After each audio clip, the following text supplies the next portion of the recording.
Kamusta na kayo? Hola, hola, everyone. What's good, everybody? My name is Nico Blitz. And I'm Jackie Ramirez. And this is the Mexipino podcast. Welcome in, everybody. Welcome in. Before we start the podcast, right? Episode 44. Episode 44. As you can see visually, if you guys are on YouTube or just watching a clip right now, Jackie has a Mount Westmore hoodie on. If you don't know who Mount Westmore is, that is Too Short, E40, Snoop Dogg, and also Ice Cube. Yeah. The reason why I bring this up is because I didn't tell Jackie I was going to do this, but she is the best girlfriend ever. Oh. And she got this drop for me. Let me play it for you guys one time. Hey, what's going on, man? This is E40 in the mix like biscuits with Nico Blitz, man. You understand that? Hello. In the mix like biscuits with Nico Blitz. Yeah, I got that drop for Nico because we interviewed 3 of the 4 members of Mount Westmore at the station today, and I know Nico wanted to have a drop by E40, and I was thinking about saying hey babe, sorry I couldn't get it, and just doing just giving it to you for Christmas, but I also knew you were probably gonna need it or want to do it for something, so I was just okay, I should give it to him. Oh man, I mean I would have loved you either way if you just shipped it in Christmas, but I do have a video that I want to do for E40. I have an E40 video planned, and I was gonna record it, but I was no, but if Jackie gets this drop, I might as well play the drop right before the video starts. So y'all going to see that on my Instagram and TikTok really soon. Oh, okay. Yeah. But aside from the point, how was the interview with all the legends, babe? It was pretty iconic. I'm not going to lie. Snoop Dogg wasn't there, so it was just Ice Cube, Too Short, and E40. And it was super, super cool just having these legends in front of me, these West Coast legends. And, I thought they were going to be very intimidating, and Ice Cube is a very intimidating person. He does not smile. He does not Really? Yeah, but then during the interview, he was smiling, cracking jokes, and then Cruz even said, he's Cube, I got to be honest with you got to smile. You're scaring our girl, Jackie Ramirez. And I said, I felt embarrassed, but no, they were super cool. E40, I feel he's a giant teddy bear who also has this kid-like type of personality.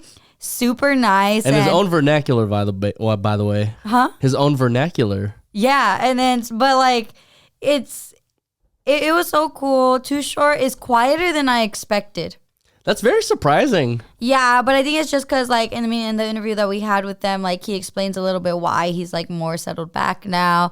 Ice Cube is just, a very straightforward dude and very, just to see Ice Cube, introduce myself, shook his hand, gave him a hug, and then he just looked at me. He was just it's so nice to meet you. I was just thank you. What the heck?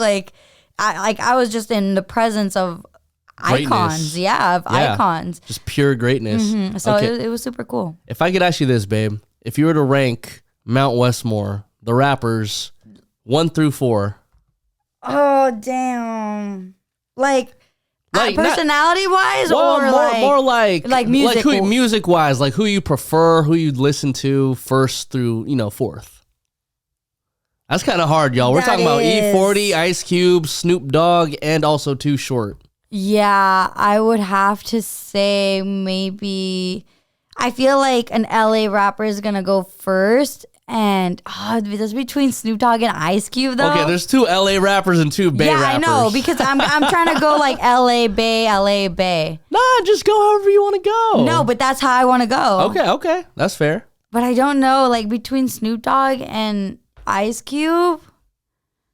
Do you want me to go first? I feel that'll be okay. Yeah, I'll go E40 first. And then Snoop Dogg, and then Too Short, and then Ice Cube. That's literally funny because I was literally gonna go Snoop Dogg, E40, Ice Cube, and then Too Short. That's fair. I was gonna go like that. Yeah, that's my rank. Y'all can clearly see we're from where we're from. Yeah, clearly. But I said, I just think that's my list. That's sick. But yeah, it's just they're all iconic. You can't really and we were talking about them about that. There's so many, they are who they are individually. How does it work when they're together? And they were just honestly, it just worked. And that apparently E40 would just kind of had, a verse, he basically had the whole song planned out, and then they just had to show up and do the thing. Oh, nice. And it was really cool. Yeah, it's a really dope interview. So yeah, if you guys want to watch it. Yeah. Real 923 LA on YouTube. There you go. I could see how they work though, because E40 is very just like animated. Snoop and Short are very laid back, and then Cube just being extremely aggressive. Yeah, and it was funny because we were doing like drops and everything, and they're like, oh, like have Cube do it, blah, blah, blah. So Cube starts like, saying like, yo, this is your boy Ice Cube, blah, blah, blah, and like, and you're doing to a cruise show, and then you just hear Too Short off to the side. He's like, man, that was hella aggressive. He's all like, why are you so loud? Why you sound angry like that? And then we had Too Short read some drops, and he was just like, it's your boy Too Short, blah, blah, blah. Hella like, smooth with it. Yeah, just hella smooth. And then E40 makes fun of him. He goes, man, why are you trying to make it sound like a damn R&B drop with like romance, blah, blah, blah. They were so funny, and they like bicker, like you can tell it's like brotherly bickering. They're friends. Yeah, they're friends, and it's just like they bicker with each other about anything and everything, and it's so funny. Just like I would say, like the first 5 minutes of the interview is them bickering about Raiders versus 49ers. Yeah, and then they're just being like, man, y'all whack, blah, blah, blah. No, you whack, blah, blah, blah, blah. And then I'm just like, okay, so can we move on? That's lit. Yeah. Shout out to Mount Westmore, man. Too Big, featuring Pilo on there. Pilo actually produced that record, to kind of like bring in the Filipino-ness of the Mexipino podcast to you guys today. Yeah, shout out to Pilo. Yeah, it's super iconic. I bet, it's awesome. Yeah, shouts out to Mount Westmore. Definitely not what we were going to talk about, the main points of today. Jackie didn't even know I was going to bring that up. Yeah, I did not. But, Jackie and I, now that I'm back in LA, we've finally gotten a lot of time to, watch our shows, catch up, and just be regular motherfreaking people in this world. And have a regular relationship again. Yes, exactly. Spend time with each other in the flesh. So, yeah. Yeah. One of these shows on Netflix, right? Jackie's dad actually recommended it to us. It's called Pepsi, Where's My Jet? Yes. And it's funny because it kind of reminded me about how your Uncle Joe had brought up one time, so-and-so is Filipino, or Joe Coy. He was talking about Joe Coy to me, and I'm just like, yeah, I know stuff that's outside of the Filipino community, but the reason why I bring that up... No. Before you even tell the story about why we started watching Pepsi, Where's My Jet?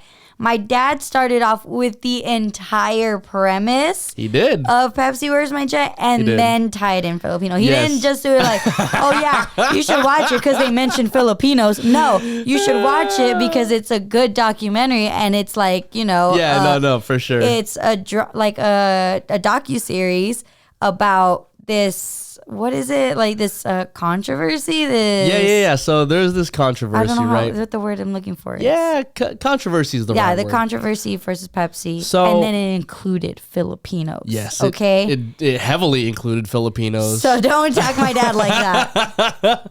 Uncle, if you're listening, it was just for the theatrics of the podcast. But basically, if you guys haven't watched Pepsi, Where's My Jet? Great watch on Netflix. And even though we're going to explain it right now on the podcast, it's not really going to you should still watch it. Yeah, definitely. We're going to spoil it, but you should still watch it. Well, my dad technically kind of spoiled it for us, quote unquote spoiled it for us, but we still wanted to watch it because we knew that there was so much more, and we're obviously going to miss, us talking about this portion of the docuseries is only a piece of it as compared to the 4 episodes, Oh, I kind of wanted to talk about the whole thing so we could lead up to the... Oh, yeah, okay. yeah. All so... right. Well, yeah, okay, never mind. But still watch it because, it's a really good, docuseries. So. Very good docuseries. So, basically, to kind of give you the gist of it, right? Mm-hmm. There was a contest that happened in the United States with Pepsi. Mm-hmm. And, at this time, and still prevalent to this day, there's the Cola Wars between Pepsi and Coca-Cola. Mm-hmm. I personally prefer Coke, by the way. Coca-Cola is just almighty over Pepsi. I prefer Coke, too. Just because there's Cherry Coke, too. Ooh, I totally forgot about Cherry Coke. Cherry Coke. Yeah, Cherry Coke. Cherry Coke was lit. Mm-hmm. But you know what, too? Kind of get to back off topic. Mexican Coke is just... supreme Oh, and absolutely. almighty, especially over like United States Coke. Absolutely. If you get me a Mexican and a Coke, top tier. Wait, what'd you say? You get me a Mexican and a Coke? No, I said you get me Mexican Coke and it is like a wrap. No, I promise you. If we play that clip back, you said if you get me a Mexican and a Coke. No, I said if you get me a Mexican. I probably did. But anyway, Oh, God. if you get me Mexican Coke, top tier, like nothing else compares. It doesn't even compare. It doesn't even compare to McDonald's Coke. No, it doesn't. It doesn't. And McDonald's Coke is really good. Yes. But Mexican Coke, Shit. Mexican Coke is superior, especially with like ceviche, like seafood. Oh, fire. Yeah. But I'll take it one step ahead though. This happens in the Philippines, and I'm sure this happens in in Mexico too. But like, no matter what soda you get, whether it be Coke, Pepsi, Sprite, whatever, if you put that soda inside the plastic bag with like, one of those colored like Paper straws, I don't know why, but soda just tastes like 1,000 times better. Oh, absolutely. I totally agree. And then there's like also like agua frescas that we put in like, Mexico and the streets. Yeah. You just get agua fresca, put it in a little plastic bag that it's not even like a Ziploc. It doesn't even close. If you like accidentally like let one part of the plastic bag like slip, there it goes. Oh my God. But yeah, it's really good. It's just something about it hits different, Yeah, I feel right. like it's just like being back home and like in the motherland, Yeah, and then you know what I mean? It's like, since you're going to dispose of like the, the cans or the bottles or whatever, like the people who are selling you the stuff, like they're like, cool, we're going to make our money back regardless because we're not giving you the bottle, we're keeping the bottle. That's very true, actually. Yeah. That's very true. I did not think about Low that. key, that's probably why they get the plastic though, because they're like, we could buy this plastic, but we get For more money cheaper. back for cheaper, and then we get more money back with the bottle. That's smart. This is why our people are hard workers. Yeah. Period. Smart workers. Work smarter, not harder. Amen to that. Period. Well, I think that ends the debate for the Coke versus Pepsi. And, another reason as to why Pepsi is just not liked around the world, in the U.S. and especially in the Philippines. So back to this Netflix show, Pepsi, Where's My Jet? Docuseries. Docuseries. Yes, A docuseries. it's this actually happened, people. Yes. So what had happened was there was a contest going on during the Cola Wars between Pepsi and Coca-Cola. And this was back in the 90s. Back in the 90s, yes. And Pepsi decided to make a crazy commercial that involved the more Pepsi cans that you bought would basically equate to points. Yes. And with the points that you got, you were able to get a numerous amount of things, whether they be like Pepsi sunglasses, Pepsi shirts, Pepsi merchandise, all Jackets, things, yeah. Jackets, all things Pepsi, right? And then at the end of this specific commercial, it said that you could get a Harrier jet. Yes, a Harrier jet, which is a military jet. Yeah. For 7 million Pepsi points. 7 million Pepsi points. Now, if you are in advertising, in marketing, everything, that everything comes with a disclaimer. Yes. What Pepsi's mistake was in this commercial was that they did not put any disclaimer on this commercial for any of the prizes that were put in this commercial. Insane. So, it did not say 7 million points, a Harrier jet, 7 million points. This is not redeemable, or, whatever. Exactly. Or for 7 million points, you get the prop that we used instead. Yeah, exactly. They made no sort of disclaimer No whatsoever. disclaimer. So what this guy, John, right? Yeah. John. So what this guy, John, did, saw the commercial and said, I want the jet. So then became his quest to get a Harrier jet, a military jet, Yes. for 7 million Pepsi points. Yeah. And to kind of give you the cliff notes, because we do really want you to watch this docuseries, he basically went to an investor. Him and this investor ended up like raising enough funds to quote unquote acquire the jet. Mm-hmm. And Pepsi basically just said, no, it was a joke. Pepsi said no. And instead of giving him a consolation prize or money or whatever, because again, there was no disclaimers. They offered him 2 coupons for 2 free Pepsi cans or Pepsi cartons. Yeah, Pepsi cartons. Yeah. Which is probably what, 24 or 12 per carton, which is 24. Which is Pepsis. probably like $15, $10 at the time. It's like, dude, like they literally raised like $700,000 to acquire this. Yeah, and I would literally be so pissed. I'd be hella mad. So automatically, like, you know, John, this guy, and his investors start going through legal processes of trying to get this fighter jet, because legally they were obliged to do it. Yeah, they were supposed to get one.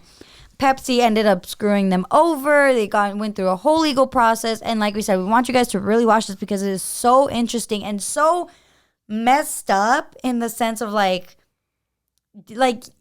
you just kind of like, our big corporations just take advantage of small people.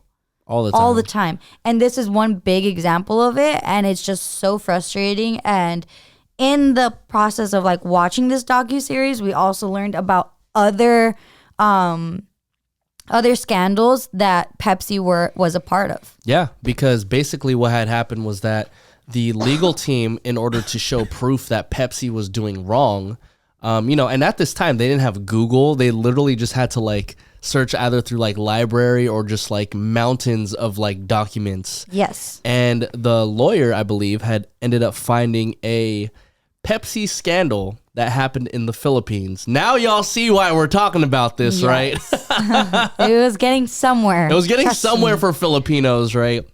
So basically, this is called the Pepsi Number Fever of 1992. It was a scandal that happened in the Philippines. And basically what happened was Pepsi did a contest in the Philippines. And if you bought bottles of Pepsi, underneath the bottle cap, there would be a set of 3 numbers. 3 numbers. So, 100, 101, whatever. You guys get the gist, right? And those numbers, if you were to get a winning number, could range for, in reward for cash. So Yes. it ranged from 500 pesos up to $1 million. Yes. So there was multiple different amounts of money that you could win if your number was called weekly. Exactly. And to put that money into perspective, 1 million pesos at that time was 40,000 United States dollars. So if you won this, you would basically get $40,000 from Pepsi, which, Philippines is a third world country, still was and still is. It would be life-changing. Like, can you imagine what you could do with $40,000 right now? Yeah, I mean, shoot. That's a down payment or something. That's a down payment. What you mean? Like, shit, I want $40,000 now. Yeah. And it is a smart contest. It's like a lottery, It's a smart contest. It is a lottery. And big corporations, you would think have been smarter in these types of contests that they organize. Exactly. But Pepsi failed horribly with this contest. So they would actually, I don't know if you know this, but they would actually announce winners like every single night. Oh, every night? I thought it was just weekly. Well, so there would basically be like a winner weekly because that's how Pepsi would distribute their bottles. So, like when it comes to like a lottery like this, it only makes sense that a big corporation would have control of everything that's going on. So it's like if we entice everybody to buy like on a daily basis, they're just going to keep on buying more bottles. But if we have a weekly winner, then, you're giving away $40,000 every week. But just imagine how much more money they're getting back like every week with everybody thinking like, I'm going to win today. I'm going to win today. I'm going to win today. And there was supposed to be 2 winners weekly. So Pepsi was realistically supposed to lose $80,000 a week. I'm not entirely sure what their profit was, but I can imagine it was a lot. It was a lot more than $80,000 guaranteed. Yeah, a lot more than $80,000. So what ended up happening... Sorry, guys, I'm still sick. Yeah. If you heard me. Well, we're both on the tail end of it. Yes. Sorry, my bad. I just hella coughed. No, you're good, babe. So the lucky number at, I guess this was like an extended period of the contest. So they went for about 12 weeks. and they went for an additional 5 weeks. So what happened was, I guess Pepsi's computer at the time malfunctioned, and they printed a winning number 349. What is so special about that is that 349 was the most common number that was used to, be distributed on Pepsi cans. So much that there was over 600,000 349 bottle caps that was distributed across the Philippines. And they were all million peso winners, right? They were all million pesos winners. So, I don't know if y'all have a calculator on you or whatever, but 600,000 349 bottle caps times 40,000. I mean, I don't know. That's like damn near 2.4 billion. Is that what it says? Yeah, well, it says 2.4 million, but I think at that time it would have been transferred into billions of dollars. Yeah, I mean, that's a lot of money. I mean, that's probably like billions or trillions worth of dollars. Yeah. Like, I saw Jackie's calculator. It said like E on it. I don't even know how to read that. I don't know what this It says 2.4 E to the 11. I don't know. 2.4 E to the 11th? I don't know. What does E mean? I don't know what E means. All I know is it's a shit ton of freaking money. Yeah. Right? What the heck? What the heck? Oh, Jackie's trying to get the full-on calculations right now. I am. It means 10 raised to the power of 11. Oh, damn. So oh, my God. 2.4 to the 11th power. So, yeah, it's like billions of dollars. Billions of dollars. That was probably like their entire dynasty at the time. Probably. Yeah, actually, especially like in the Philippines, you don't know how much like Pepsi was making in the Philippines, so it probably like was just their entire. Yeah, it was everything. It was, we could literally just say it was like literally everything that Pepsi owned. Itself. It was Pepsi itself. Pepsi had to forfeit their entire thing, to the Philippines. But, I think like any big corporation, like they just did not own up to the situation. And naturally, when you feel like you've won the lottery and everyone else felt like they won the lottery, because that's what you promoted it as, like, people were pissed. Yeah, of course, rightfully so. So, then people were pissed. Riots started happening in the streets because people were legally owed their million pesos. Yeah. I mean, there's like video footage and like photos of just like fires and like just hella people bombarding the Pepsi factory over in the Philippines. I believe it was in Quezon City too. Oh, dang. Yeah, so it was just like, if there was any sort of riot like that ever happened in the U.S., well, I mean, yeah, there have been, but it's like, you can kind of like equivocate it to that. It was nuts. Well, and the sad part about this was too that 5 people lost their lives during these riots because of this. Yeah. And there are so many people that are still affected emotionally, and obviously like that lost their family member during these riots, these Pepsi riots, and Pepsi just never gave a shit. Yeah. It's like, why would they? Pepsi, you know what I mean? It's like they had no purpose to, because they're like, well, shit, like if we do give a shit, then we're going to lose all this money. Exactly. And like what Pepsi did, instead of owning up and giving people their million pesos, even like, I don't know, giving them more, like a little bit more or something, and reaching a settlement, what they did was offer 500 pesos to every winner. Yeah. Which equated to no more than $18 at that time. Yeah. That's such a slap in the face. And some people did take it. And if people took it, I mean, they needed it, or they just wanted whatever they were going to be given.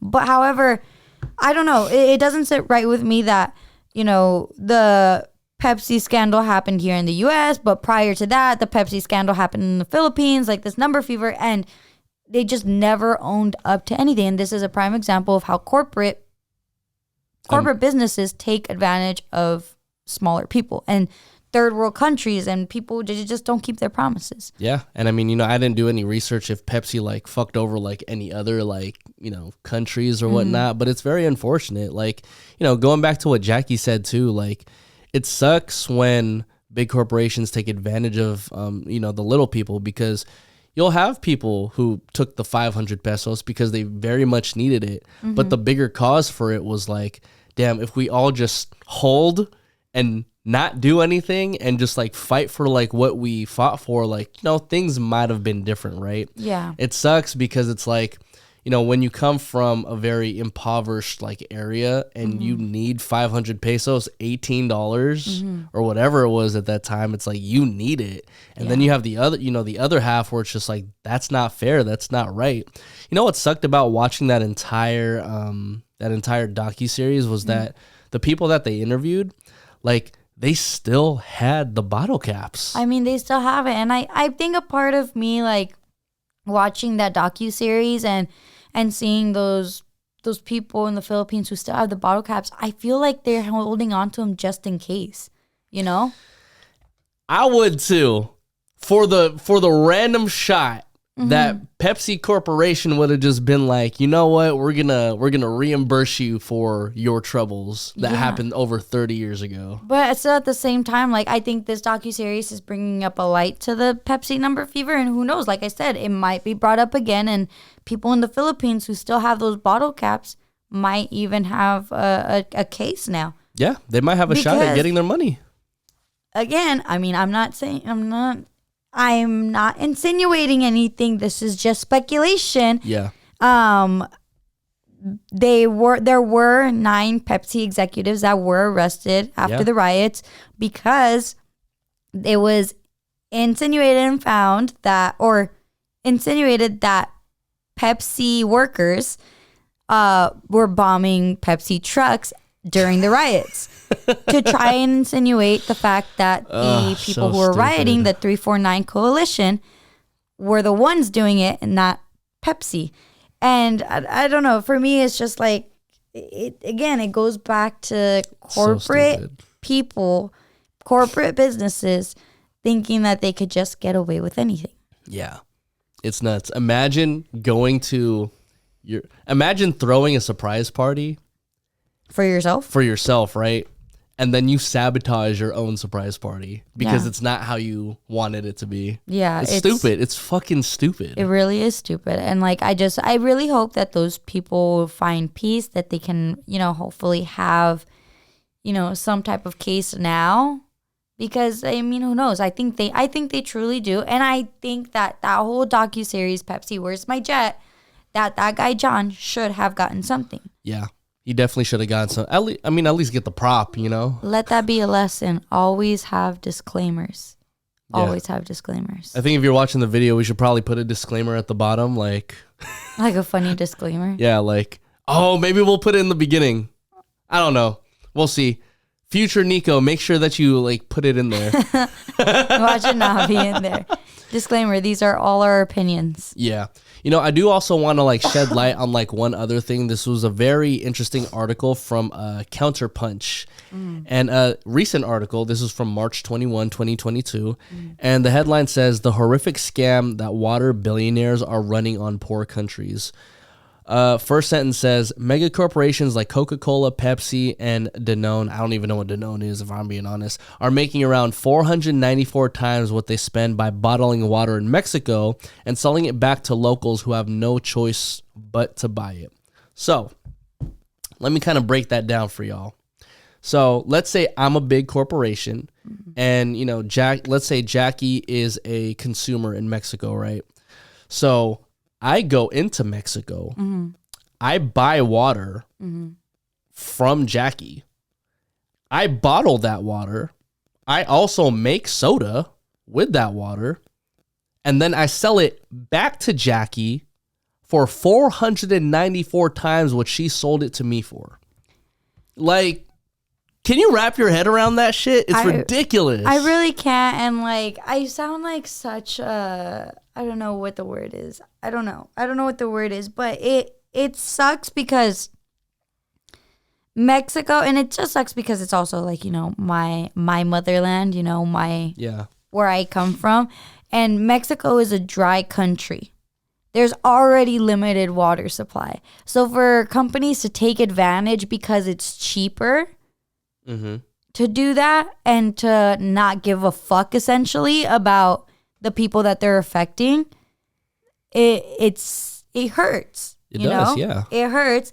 And, you're trying to keep a third world country a third world country. Yeah, like this is literally what it is. Like you think about you're basically just extracting the resources from that country and saying like, fuck you, like give us the money that we just like, gave back to you. Like it's ridiculous. Think about it. Like there's these corporations like Pepsi and like other bigger corporations. And I am only saying Pepsi because we're focusing on Pepsi right now. But so many other corporations are taking resources from other third world countries and not leaving even enough for these countries to survive on their own.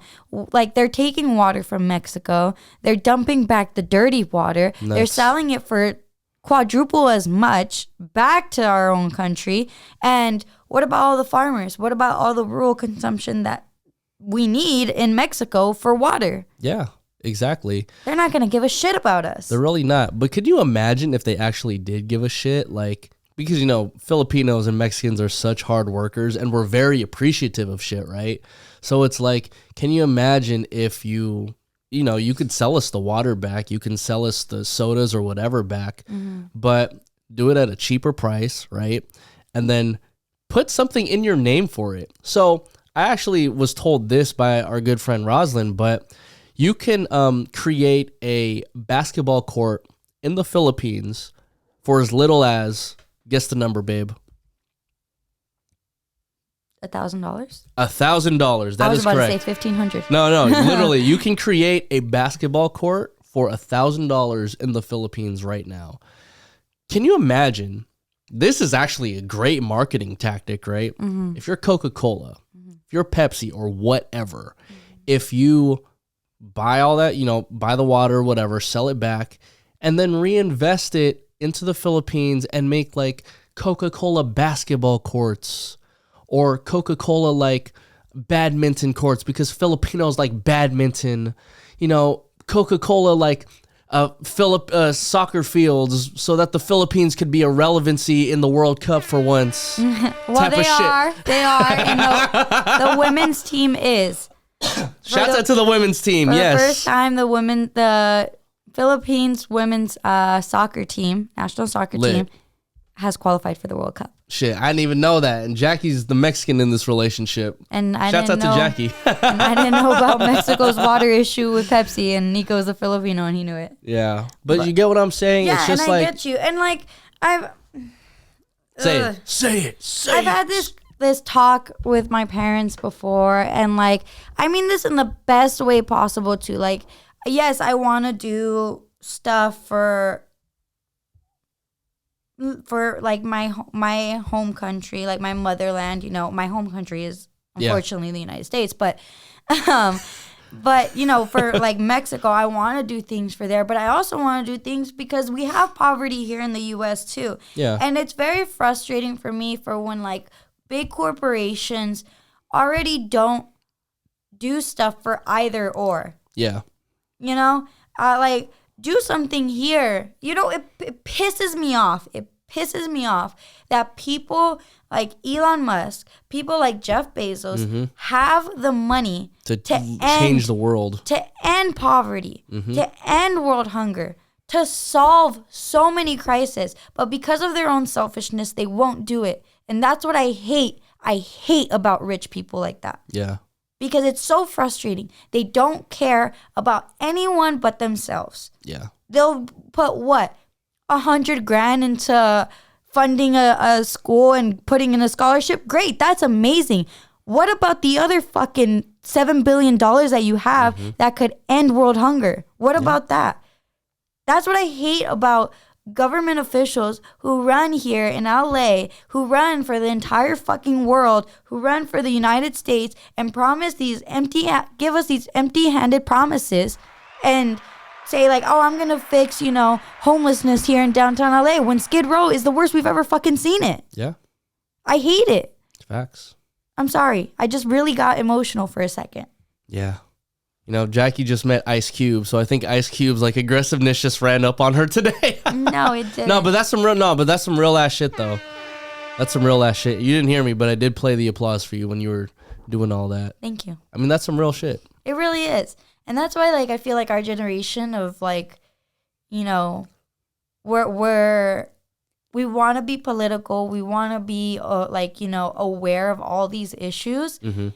And we need to start like being present about like, and I'm like, I don't know where I'm going with this, and I don't know why I started this rant, but eventually it got here. But you know, this is why, like, you know, people say like vote, vote, vote, vote, and it's because like I don't want to fucking and with all due respect, I don't want a 75-year-old white male running the country. Yeah. No, voting. I don't want him voting. Well, I also don't want a 75-year-old male running the country. Yeah, but I don't want him voting. I don't want the man that's like 2 blocks down to vote when he hates people who have a skin color like me. Yeah. I don't want that. I want people like us to be present in the polls. I want us to be like, you know, a voice for us, because essentially, and at this point, I hate when people say like, oh, I'm the future. I'm the future. At this point, I'm not the future. My kids will be the future. Yeah. You know? And I'm just trying to make it a better place for not myself, but for my kids. Yeah. And that's what like that's why like big corporations like Pepsi again, like, and other corporations that have just done people wrong are just like, it's just a big fuck you. Yeah, it really is. And I think, you know, to Jackie's point too, like, that's what makes it that much more important to be aware about these situations. The reason why we wanted to talk about, you know, Pepsi and the Philippine scandal in the first place, because this is just one thing that we know. I can't imagine like how many more things that we don't know that happen, whether it be in the Philippines or Mexico or even in our home turf in the United States. Yeah. And it's important to talk about these things. And like, I think it's also important for you to go back to your home country. You know, for Jackie and, you know, for all our Hispanic listeners out there, like, go back to your homeland. For all the Filipino listeners out there, like, go back to the Philippines. See what real poverty is like, so that you can really understand that even though we might not have it the best over here in the United States, it is better than what it is in these countries. And so to have the life that we do currently have, we should cherish more and be more appreciative of it. And at the same time, recognizing that there are people who live in much worse situations. So to your point, babe, outside of like voting too, something that we could always do is always just, when we get a blessing, like, pay it forward. Pay it forward back to, you know, Jackie's home in like Guadalajara. I could pay it back home to my parents, you know, my parents' homeland in the Philippines. Like, it's something so little. Like, you know, something that like I actually kind of enjoyed doing, like, when I was younger, was like giving my clothes back to you know, my family in the Philippines, because the second I land there and I see them wearing like old ass clothes from mine, they're just so appreciative of it. They're like, Kuya Nico, like, you gave me this shirt, da da da, wooty woo. Sometimes these shirts I don't even recognize, but it's like the littlest things, you know? Yeah. You come to realize that, like, you don't need a shit ton of clothes in your closet, which I need to, you know, empty out right now, by the way. Like, you don't need like all these things that you think you need, because there's somebody out there who has way less and will just appreciate one thing. Yeah, absolutely. I mean, like, there's family members that I have in Mexico that are like, they constantly like are, and you know what? It's funny because our families back home are such like our biggest supporters too. Huge, yeah. Like, I could not talk to my cousins over there. I cannot remember all their names. But they're still always going to know who I am because they support me, because I've been blessed enough with a life that I can do things that I want to do. Yeah, well, that's what I was about to say. Like, you and all of us really are their icons. Now, I mean, I don't want to gas myself up like that. I don't want to gas anybody up like that. But it's like, we're living the life that they wish they had. Yeah. To some degree, right? To some degree. To some degree. Like, granted, whenever I'm back in the Philippines and I'll be back there in January, it's like, I'm going to love it, because I'm like, I miss this so much and I love the simplicity of life. But like, you know, to have the shoes we wear, to have the clothes we wear, to meet the people we meet, to eat the food that we eat, to have easier access to like food, water, music, the type of air that we breathe, the lack of traffic, because traffic is horrible in both Mexico and the Philippines. But even like too, they like, envy all of this. Like safety. Yeah. Yes. Safety is a huge part of it too. You know, we live our lives daily without even having like, of course, I'm a woman and I can't walk at night, you know, but it's much worse if I was a woman and walking at night in Mexico. Yeah. Alone. And we take that safety for granted too. Yeah. There's a whole lot to be thankful for. Yes. And a whole lot that when we see these scandals and these, what's the word I'm looking for? These controversies and companies and big rich people taking advantage of our countries, it's our job to speak up. Facts. Yeah, we might not make a change, but we can, you know, we can spark the idea in someone who could make the change. Yeah, absolutely. And we might not cause an earthquake or a tsunami, but we can start a rumble. Amen. Yeah. I felt very inspired there. I do too.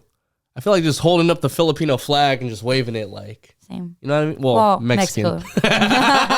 I was like, wow. Oh, man. Well, everybody... Mexipino flag. Mexipino flag. Merch coming wink, soon. Wink. I don't know. I just said that maybe. I don't know. Hey, we'll see. We'll see. Well, anyways, make sure you guys watch that Pepsi Where's My Jet on Netflix. Very good watch. Jackie and I cranked it out in maybe like 2 hours. 4 episodes. Actually, we started watching it like at 9 o'clock, finished at like 12 o'clock. Yeah. So super easy. Watch that. I was gonna say Blitz World. Jesus Christ, that's because I'm back on Twitch. Well, if you guys want more of Nico, you can find him on Twitch now. Yeah, twitch.tv/Nico, aka Blitz. This is the most at peace that I've ever been in the past couple of months, and I hope you guys can like see it radiating on my face. Yes, I love to see your glow, babe. I like to see your glow. My name is Nico Blitz. I'm Jackie Ramirez. And this is the Mexipino podcast. Adios, everybody. Adios.